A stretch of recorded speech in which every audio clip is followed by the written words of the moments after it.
3 недели неколку стотина жители од кочанската населба Оризари, кои живеат во така наречената висока зона, се без вода за пиење во текот на денот. Тие преку јавен повик кој денес го упатија до водовод Кочани бараат проблемот итно да им се реши. Во текот на целиот ден, па дури и во доцните попладневни часови сме без вода за пиење. Се надеваме на разбирање и брзо решавање на проблемот, бидејќи во денешниве услови и технологија е срамно да има вакви недостатоци. Истакнаа жителите од Оризари во јавниот повик што го објавија на социјалните мрежи.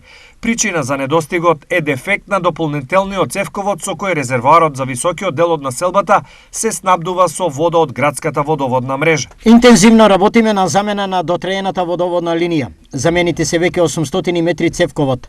Набавен е материјал за замена на останатите 800 метри, со што проблемот целосно ќе се реши. Доколку се биде во ред, очекуваме со работа да се заврши за 10 дена.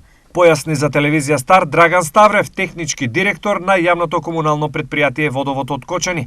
Идентични проблеми жителите од високите зони во населба Оризари имаат и минатата година, но тогаш било интервенирано многу пред летниот период, па во најголемите горештини тие имале вода. Сега се надеваат на брзо решавање на проблемот со оглед на најавениот топлотен бран.